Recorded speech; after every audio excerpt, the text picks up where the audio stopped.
and welcome, fellow foolish mortals, to the most foolish channel on the internet. Hi, welcome if you're new, and hello again if you're coming back. Wow, that was really cringy. Also, thank you so much for getting me so close to 200 subscribers. I'm only a few off now, so that's really exciting. If you're new, then feel free to join this foolish mortal nurse channel and click subscribe. I don't like saying like join the family because you already have a family presumably. So today I'm going to be reacting to, well, not necessarily reacting, but I'm going to be reading out some of your own personal Disney unpopular opinions. So first off, I'm going to talk about my own Disney unpopular opinions, and then I'm going to have a look at your own that you've given me. So I'll give you a few that I absolutely believe are unpopular. My first unpopular Disney opinion that I want to share with you before I read out yours is that the villains are actually better than the Disney heroes, and even the sidekicks I believe are better than the Disney heroes. I'm talking just for the majority of the traditional Disney-esque sort of princessy films, the main ones you might think of when you think about Disney, and that's sort of what I'm talking about when I say that the villains are better. I love the villains, as you may well know. Yeah, I think that the villains are more interesting, they have kind of better songs most of the time, they're quite funny, I like the character design of them, especially in the 2D sort of ones. And I feel like the heroes, the princesses, especially the old princesses, obviously they're very generic to the princessy trope. I actually feel like the sidekicks even are more interesting than the princesses. Sorry, not sorry. But that's my first one. And then my second one for you is that I actually enjoy some of the underrated Disney movies, quite specifically. Some of my top Disney movies are actually Treasure Planet and Brother Bear. I also like Black Cauldron as well. I didn't like it initially, but now I quite like it. I think it's quite a fun adventure, and I genuinely think that Treasure Planet and Brother Bear are two of the most underrated Disney films. I really, really enjoy those, but not many people rate them. But I think you should rate them as good, personally. I mean, I can understand with Black Cauldron more so that when people say they don't particularly like it, but I actually think that Brother Bear and Treasure Planet need to be loved universally. Also, another one of my unpopular opinions is that I actually think that the modern Disney music is actually more interesting and better than the actual films. Now don't get me wrong, I love the films. For instance, Tangled and Frozen, Moana, I love the films. However, I actually prefer the soundtrack to the film, and I obviously listen to that music, well not obviously, but I listen to that music a lot more than I've ever watched the movies. So yeah, and I like singing to those. I think they've got some good belters in those movies, some really fun songs to sing and annoy your neighbours with. I'll give you 3 more of my Disney unpopular opinions.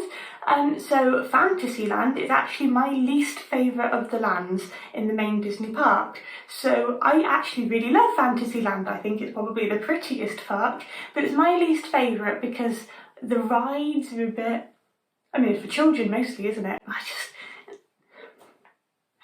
It's not my favourite one, and I do think that Discoveryland and Adventureland and Frontierland have more going for them ride-wise and that sort of thing, and the costumed characters, than what I feel is I think that Fantasyland is definitely the prettiest, and it's got my favourite walkthrough, which is the Alice in Wonderland walkthrough for the maze. Okay, my next one, the Halloween season, I mean shocker, she's talking about Halloween. The Halloween season is the best season to go to Disneyland Paris, in my opinion. So I have been throughout, I think all of the different sort of seasons now, I think, the main seasons.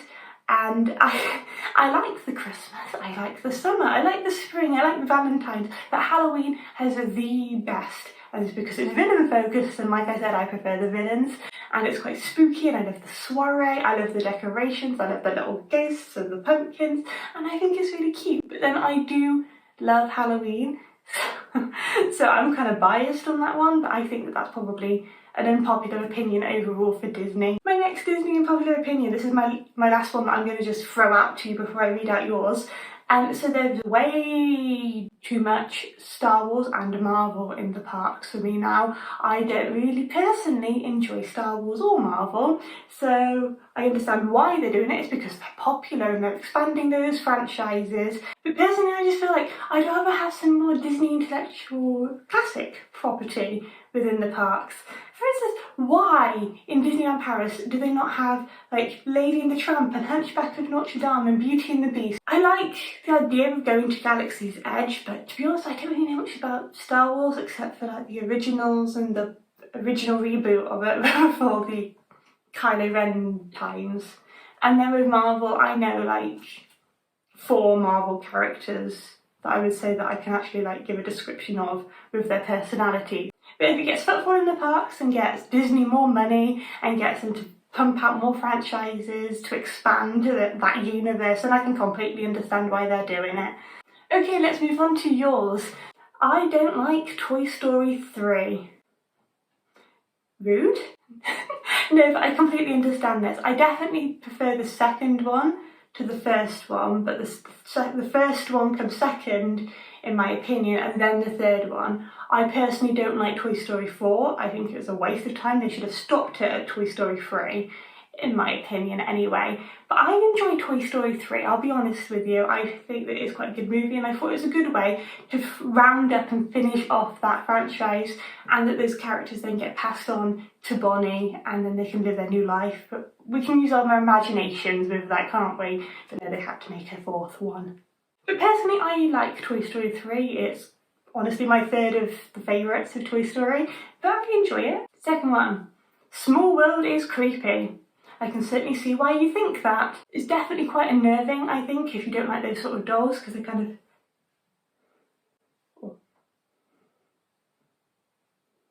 You know, I understand that sort of thing where you might find that is creepy, 100%. I personally don't find it creepy. I find it annoying more than anything else and kind of boring, but I don't find it creepy. But I can understand why you would find it creepy. Next one. Oh, another Small World one.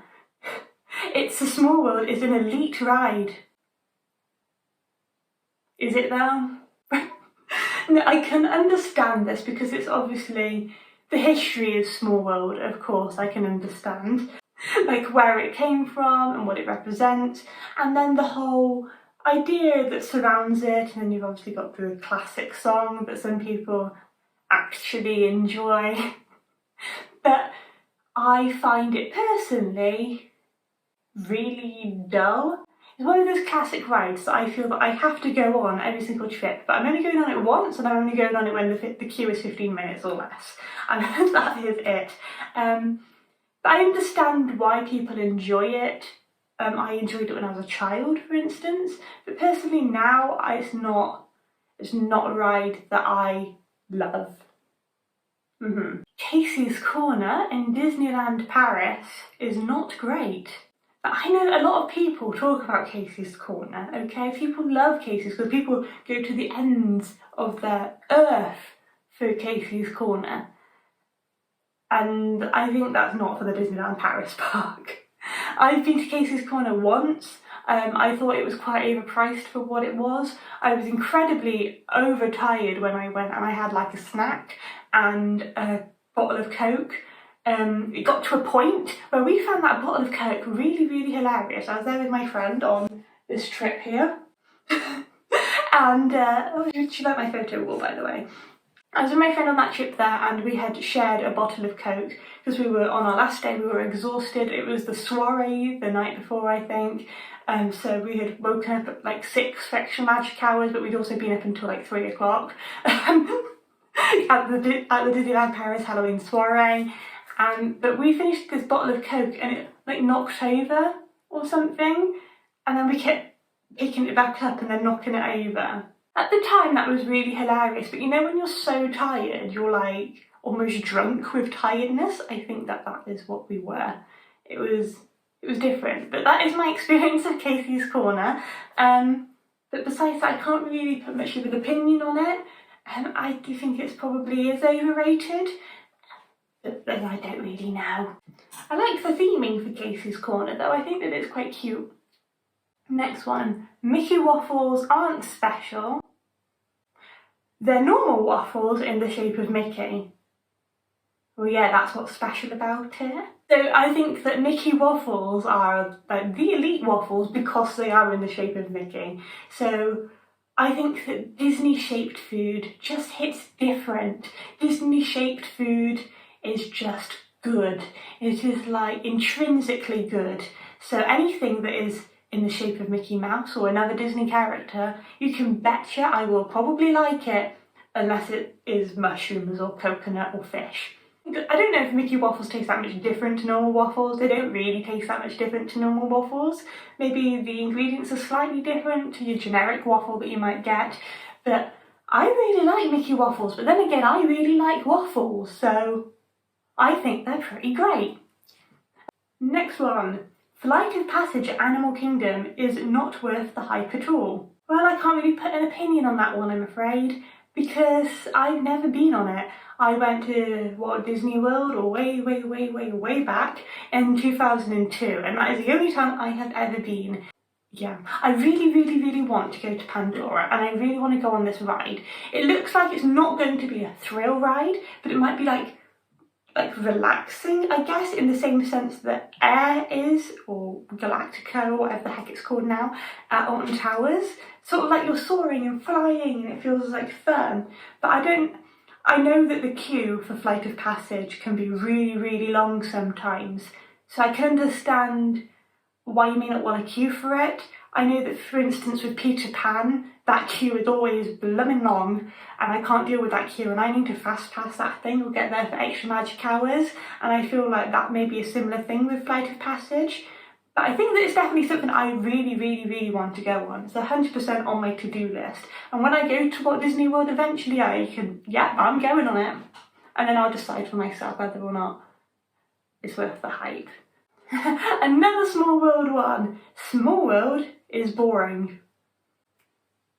Yeah, it is. People really have opinions on Small World. We've got creepy, boring, and elite. So they're definitely mixed opinions on that one. But I'm going to stick with the boring, just as this opinion here. I do think that It's a Small World is a boring ride. Next one. Sleeping Beauty Castle at Disneyland Paris is the best castle. Well, I have to agree with you. It is the best castle. I think it's the prettiest. It was based off of different European castles, wasn't it? And the whole idea when Disneyland Paris went to have that castle was because there's so many amazing castles in Europe, they wanted to wow it. So I know a lot of people love the Cinderella Castle as the most grand and pretty. I like it, but it's not as pretty as the Disneyland Paris castle. And I know people love the Disneyland California castle, maybe because it's the original castle, but I think that one's kind of flat. I've never been to Disneyland California, so I haven't seen it in person. But I think the Disneyland Paris castle is very intricate, it's very gorgeous, the colours are striking. I mean, I know it's having a paint job, but still. I think that it's really pretty, and I think it's gorgeous, and I love the spiral spear thing. And I love all the different intricate carvings that they have. I do think it is my favourite castle, but then I think that your home park, that is definitely going to be your favourite castle. If you often go to Walt Disney World, then that's probably the castle you're most familiar with, so that's the castle you're going to say is the best, maybe. I don't think The Lion King is a great film. I'll watch it, but I won't go out of my way to put it on. Okay, so it depends on your scale of great, I suppose. So I think that The Lion King is a really good film. It's actually one of my favourite films that I'd put on. I like the music, I like the story. I mean, it's Hamlet with lions, but it's a really good story, I think. And I love Scar, I think Simba's fun, Zazu's hilarious.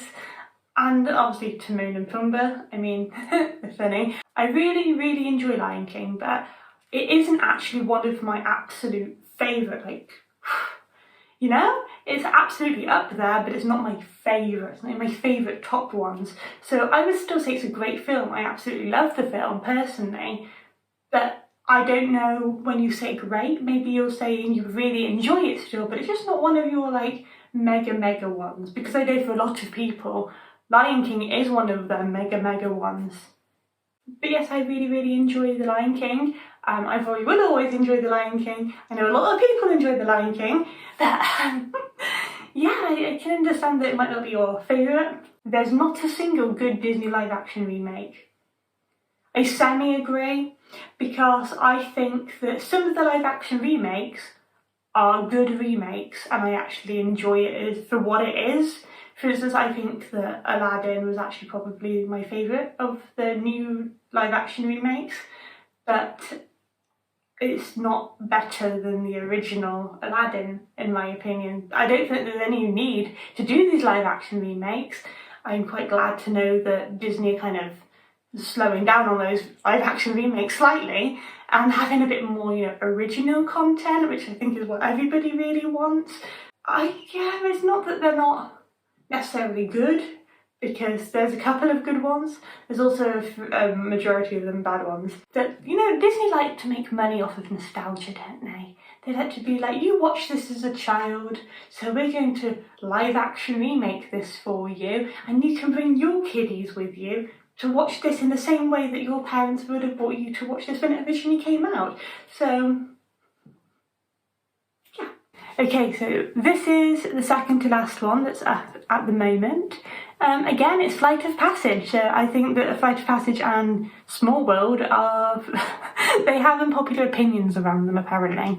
So Flight of Passage was just okay, nothing amazing. Like I said, I've not ever been on it, and I don't really know much about it. I know sort of the way the ride vehicle works, and I know sort of what's on the screen and what the sort of concept of it, but I don't really know about it, like I previously said, so there's no point repeating myself on that one. Okay, this one. Okay, I don't like Stitch or Baby Yoda. Okay, but I don't like Baby Yoda, but I love Stitch. Lilo and Stitch is my favourite ever movie of all time. I can quote the entire film, literally from start to finish. I can prove it right now. Read the charges, Dr. Jumbo. Okay, but I love Stitch. I mean, look at this dude. Who couldn't love this dude? He's very chaotic, but he's very fun. And he learns the meaning of Ohana, and Ohana means family. Yes. See? But I love Stitch so much. He's funny, he's hilarious, and I love his development throughout the film, and I like Elvis Presley and he likes Elvis Presley, so we have that in common. Okay, you can go down now, Stitch, okay? Okay.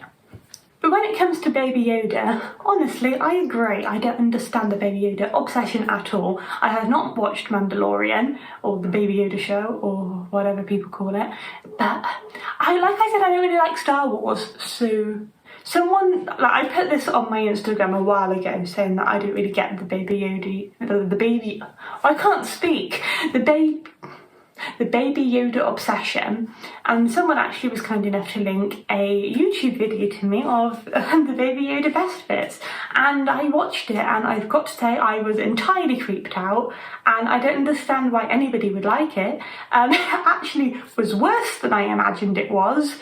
I mean, personally, I'm not a fan of like little children, so I don't know if that maybe triggered something in my brain. But yeah, absolutely no way on Baby Yoda. He is creepy. I don't understand the obsession.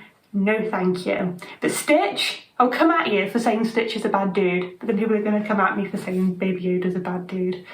This has been a couple of hours basically, and I've had some lunch and stuff. Ruined my lipstick slightly, but oh well. I've let some more opinions build up, so I'm going to do these ones and see if these opinions are just trash or if they're actually decent. Okay, so we've got Frozen was okay at best. I somewhat agree with that opinion. I enjoy Frozen. I think it's a fun film, but it isn't the best film, and I think what it is that the song Let It Go is obviously incredibly popular, or at least it was at the time. So I think that made the Frozen hatred really, is just how much that was overplayed. I do enjoy Frozen, I enjoy watching it. I like the soundtrack, but yeah, I think it's slightly better than okay. I don't like the shows or parades, I'm there for the rides. But Disney doesn't have the best rides in the world if you're going for actual rides, and as you mean the intellectual property on the ride. I mean, if you're not into the Disney stuff, maybe go to another theme park with like thrills and more dedicated to rides and not so much the theming. I enjoy the rides, don't get me wrong, and I enjoy the theming definitely a lot, but I feel like the shows and the parades really do make that Disney experience. To be honest with you, I do feel like that is part of the Disney experience. I never miss the parades and I really enjoy watching the shows as well. But if you're just there for the rides, not necessarily the theming of the rides, just the actual track in general, then why are you going to Disney? Is it the atmosphere of Disney? Olaf is annoying. Yes, he is.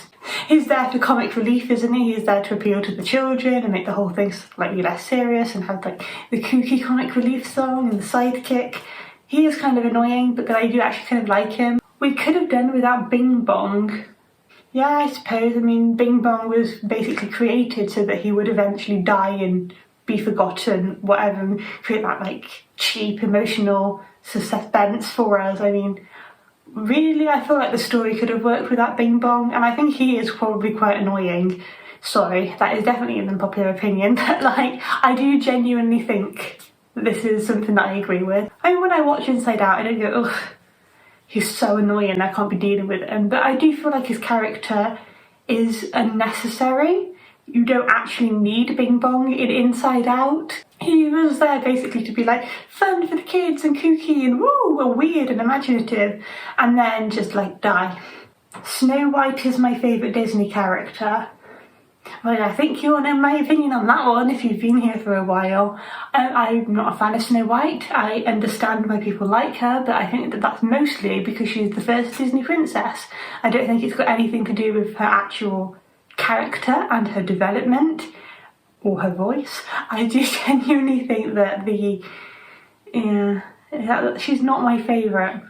Obviously, she's my least favourite of all of the princesses, and I think that's mostly because I find her really annoying and really bland. I mean, what does she do? What makes you like her, besides being the first Disney princess? Is it because she can make really nice pie? So Ariel is annoying and whiny. I mean, yes, she is. She's quite an entitled person or mermaid that doesn't really have the like solid values, does she? I mean, she wants to give up her entire family for the human world when she doesn't really know the human world. She's kind of fallen in love with a guy she doesn't even know. She's going to give up her voice, everything. I mean, I'm 16 now, I'm not a child. Like, yes, you are the child. Like, sit down. Leave. Right, as a child I absolutely loved Ariel. I think maybe her hair and the fact that she's a mermaid. I loved mermaids and I loved her red hair, obviously. Well, not obviously, but I did. And I had a Barbie that was Ariel, and you could like remove her tail and she had legs, and then you could put the tail back on, she's a mermaid again. It was really cool. But yeah, she is annoying and she is whiny. I think more so watching this now as an adult, watching The Little Mermaid, the more and more I agree with the parents. Well, I am an adult. But yes, I actually agree with King Triton, like, shut up, sit down, you've ruined the show, you ruined the concert, we've been practicing for that for months, hun, what are you doing? This one, Tarzan has the worst Disney soundtrack. I don't think so. I think there's worse. I mean, stop your crying, it'll be alright. Just take my hand, hold it tight. No, but like, obviously it's not, having Phil Collins be like this sort of random sound that just kind of narrates whatever's going on over a montage for like Tarzan and his growing up and such, or his emotional moments or his development. I mean, that doesn't connect you as close to the characters as such as the other Disney Renaissance films. I mean, if you want to know more about that, then just click wherever it will come up. Just just click up here somewhere where it pops up about Disney Renaissance music. But yes, it makes you feel disconnected from the actual characters when they're not singing it themselves. But I do actually like the songs, and I do like kind of how it sort of fits and tells the story. It's just not something that I enjoyed personally as much as I would with a musical type sense. But then Tarzan did become a musical and they use the same sort of songs. I wouldn't say it's the worst soundtrack. I don't know what I would say is the worst soundtrack. You're probably going to expect me to say Snow White because of her voice, but actually I don't hate the soundtrack itself.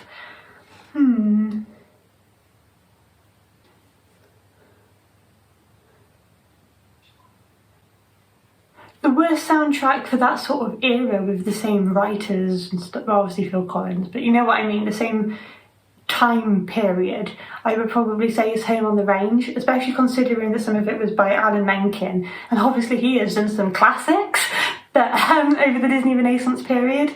But the best song in it, really, in my opinion, was the yodeling villain song. But I think that that's probably the worst soundtrack of that period of time that was like close to it. The festivals at Epcot are the only thing that makes me want to go there. Now, I've never been to an Epcot festival and I really enjoyed Epcot, but obviously, like I said, it was 2002, which means that I was 7 years old at the time when I went. But I really enjoyed it. I love the two different sections. I love the World Showcase bit and then all the other sciencey, but obviously it's changed quite a bit now on the other area. But I actually really enjoy Epcot and I'd love to go back regardless of whether or not there's a festival on. I think that the World Showcase area is probably more at my street, and that's not just because I want to drink and eat around the world, although I do, but I want to actually look around it normally as well. I think personally it probably would be maybe my least favourite of those parks now based on the attractions that are there currently, but I'd have to go back and experience it myself, I think, with what's actually there. But I do think, personally, I do want to go to a festival, but I don't think that that's the only thing that's going to make me want to go. Especially if I was familiar with Walt Disney World, I still think that I would still want to go, personally, and enjoy it. And last but not least, make a kid-free park and kid-free cruising. Yes, I 100% agree with this. Please make this happen, Disney. You know what they need to do, right? They need to create a whole villain park, okay?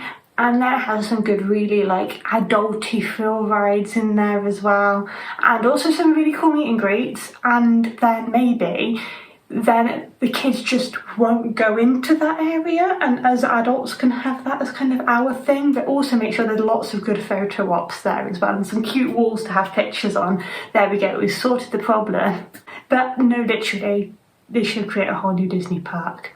Also, kid-free cruising would be amazing. I've never been on a Disney cruise, but I'd like to. I mean, it's on the bucket list. I think that would be really fun. I can't be dealing with kids running around. Like, personally, I don't have children. I don't really like little children. I find them a little bit annoying, personally. Sorry to those of you watching who have little children. The high-pitched screaming, running around. No, it's just not. But kid-free parks, kids-free cruise, I'm down for that. Where do I sign up? Can we make this a thing? Tell me in the comments what your Disney and popular opinions are. Like, I like to know this sort of thing. It actually interests me. So make sure that you tell me your Disney and popular opinions. I like opinions. I have many opinions. So I'm happy to tell you my opinions even more if you would like to. Like I said, I'm close to 200 subscribers. So if you fancy just clicking the subscribe button, then that would definitely be really, really appreciated. And then the one thumbs up thing, that's right next to it. So feel free to click that as well. But yeah, so thank you so much for watching and all of your support. I hope that you have a magical day. Bye!